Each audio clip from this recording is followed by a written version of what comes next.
Bienvenido a nuestro estudio del primer Evangelio, el Evangelio de Mateo. Hoy veremos a Jesús haciendo el primer evento de entrenamiento de discipulado en la cima de una montaña.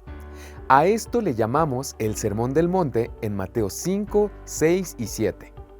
Él les dice a sus discípulos y ahora a nosotros cómo podemos ser parte de su solución a este mundo en lugar de ser parte del problema. En la cima de la montaña, Jesús le dice a los primeros discípulos que primero miren adentro. Las bienaventuranzas desafían a los discípulos a mirar y examinar sus actitudes.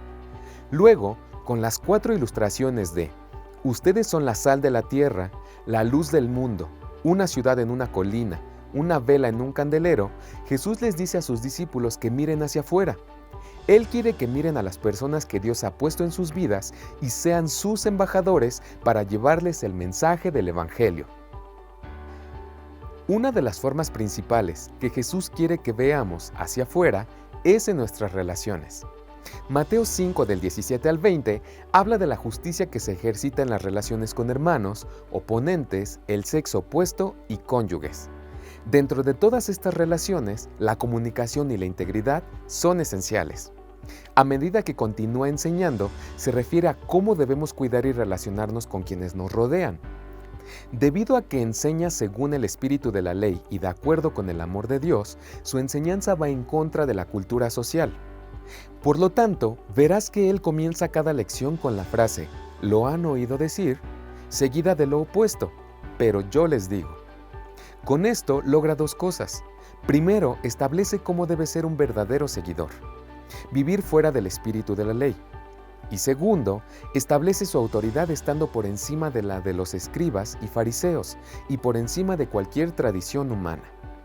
Primero veremos Mateo 5 del 33 al 34, donde Jesús dice, «Nuevamente, ustedes han escuchado que a los antiguos se les dijo, no harás votos falsos, sino que cumplirás tus votos al Señor. Pero yo te digo, no hagas ningún juramento ni por el cielo, porque es el trono de Dios», y lo resume en el versículo 37 diciendo, «Pero sea tu declaración sí, sí, o no, no. Cualquier cosa más allá de esto es maldad». Así es como Jesús les habla a los discípulos sobre la importancia de la integridad en la comunicación. A veces, las personas hacen promesas que no pueden, no quieren o simplemente no cumplen. Jesús enseña aquí que está mal hacer compromisos que no se cumplen. Tus palabras deben ser confiables. Los que siguen a Cristo deben ser personas íntegras con reputación de ser completamente dignos de confianza. Cuando haces un compromiso, cuando dices sí, quieres decir que sí. Si dices no, entonces quieres decir que no. Mantén tu palabra. La siguiente aplicación de Jesús se refiere a una ética sumamente desafiante con respecto a los enemigos. En los versículos 38 al 39, Jesús dice, «Ustedes han oído que se dijo, ojo por ojo y diente por diente. Pero yo les digo, no resistan al que es malo, pero si alguien te da una bofetada en la mejilla derecha, vuélvele también la otra». ¿Significa esto que no debemos defendernos ni a nosotros mismos ni a los demás cuando nos atacan? ¿No todos los profetas piden justicia y castigar al mal? Analicemos la declaración de Jesús. Al acercarnos a esto, recordemos que Jesús no contradice a Moisés. Más bien, Él está diciendo, mi enseñanza no concuerda con la enseñanza y las tradiciones de los escribas y fariseos. Mi enseñanza es la mejor manera de guardar la palabra de Dios a través de Moisés. Moisés dice en Éxodo 21, 24, ojo por ojo y diente por diente. Los escribas y los fariseos, sin embargo, toman esa enseñanza de Moisés y enseñan, ama a tu prójimo, pero odia a tu enemigo. Moisés nunca dijo eso. Para los escribas y fariseos, su vecino era su compañero judío. Todos los demás eran sus enemigos. Entonces dijeron, ama a tu prójimo judío, odia a todos los demás. Jesús corrige ese malentendido. Moisés nunca dice, odia a tu enemigo. El concepto de amar a tu enemigo no es solo un concepto del Nuevo Testamento, también es un concepto del Antiguo Testamento. Los asirios son los peores enemigos que ha tenido el pueblo judío y se le dice a Jonás que predique a sus enemigos para que puedan escapar del juicio divino.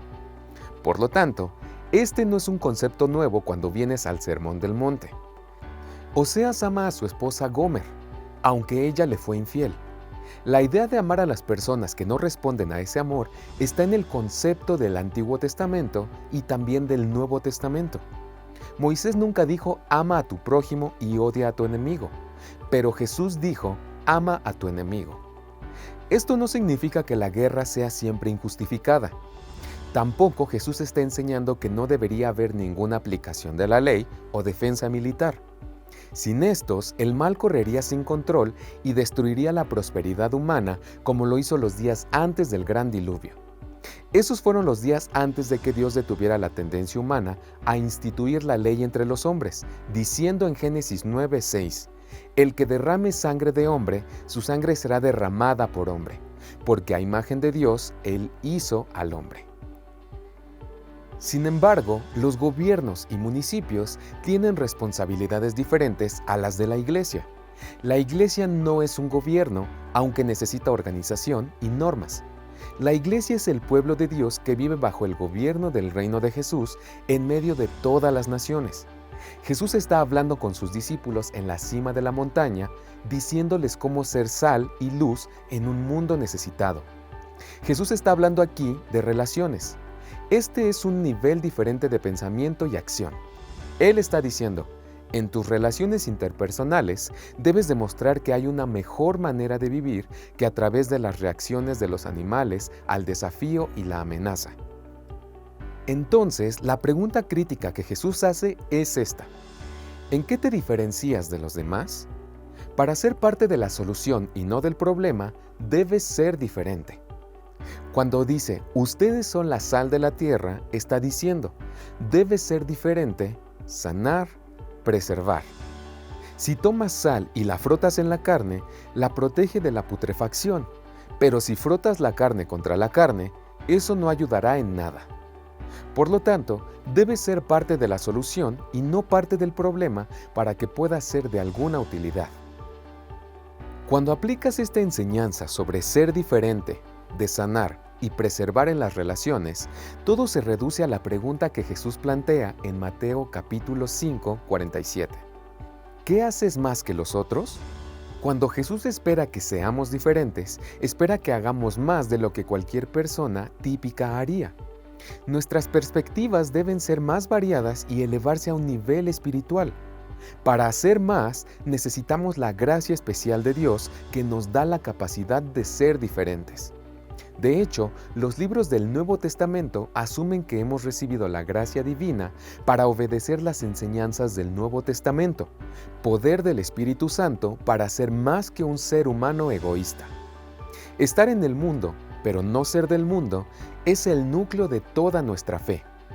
Entonces, Jesús nos está animando a tener la respuesta correcta a esa pregunta. ¿Qué estás haciendo más que los otros? ¿En qué te diferencias de los demás? Si no eres diferente, no eres un discípulo de Jesús, no eres parte de la solución, sigues esclavizado a los problemas del mundo. Jesús dice que la única forma en que puedes ser diferente y amar a tus enemigos es recibiendo la gracia de ser tan diferente que seas perfecto como tu Padre Celestial. Puedes imaginar el impacto de que te digan como discípulo que debes ser tan perfecto como tu Padre Celestial es perfecto. Este es un estándar abrumador, un estándar imposible. Jesús lo sabe. Entonces, Jesús recurre a esta esperanza en Mateo 6 diciendo en esencia, ciertamente no puedes ser perfecto en ti mismo, así que déjame decirte el siguiente paso. Debes encontrar la fuente de un cambio radical espiritual, debes aprender a mirar hacia arriba. En Mateo 6:1, Jesús dice, guárdense de hacer su propia justicia delante de los hombres para ser vistos por ellos. De lo contrario, no tendrán recompensa de su Padre que está en los cielos. Inmediatamente después de decirles que sean perfectos, Él aparta sus ojos de los hombres y los vuelve hacia Dios. Jesús ya ha enseñado que nuestra justicia debe ser más que la justicia del líder religioso. Debemos ser aún mejores en nuestras actitudes y acciones. También se nos dice que hay bendiciones por ser más rectos.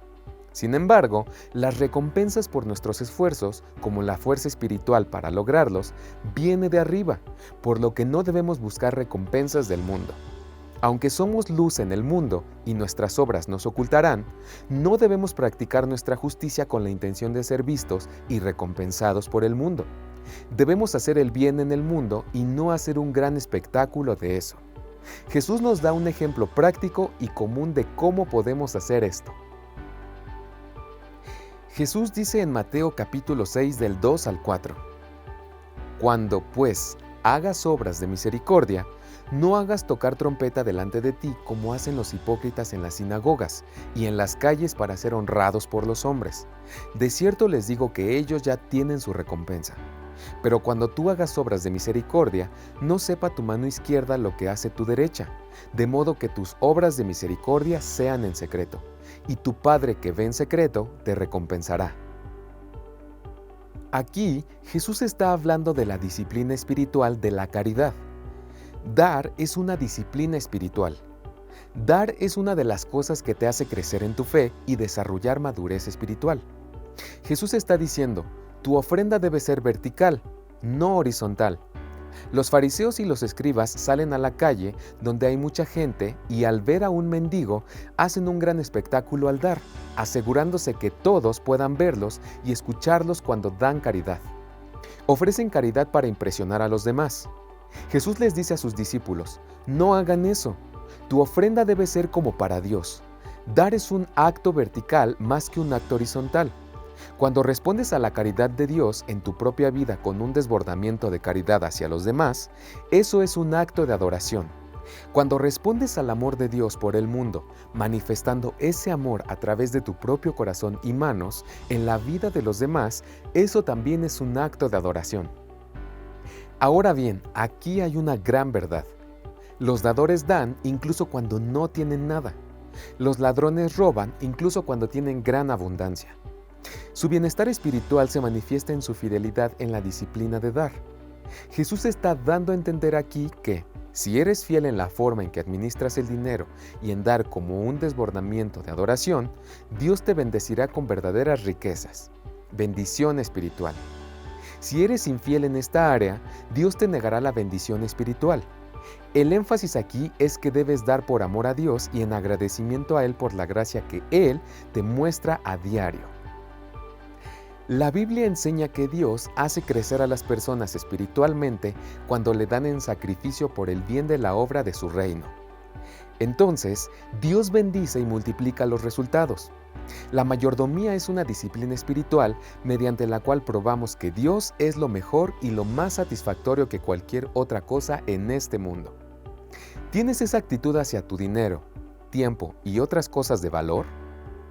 Para cerrar este estudio, dejemos que estas palabras de Jesús nos desafíen a mirar hacia adentro en nuestras actitudes, cuidar nuestras relaciones y buscar la adoración correcta a Dios. Entendamos el valor de estar comprometidos en todos nuestros tratos y estar dispuestos a dar más al mundo de lo que el mundo normalmente espera de nosotros. Seamos perfectos en nuestro amor por Dios y apliquemos la gracia de Dios al recibir oportunidades al ser mayordomos fieles. ¿Realmente das con sacrificio como un acto de adoración a Dios? Si no es así, haz de la ofrenda una parte habitual de tu adoración a partir de hoy.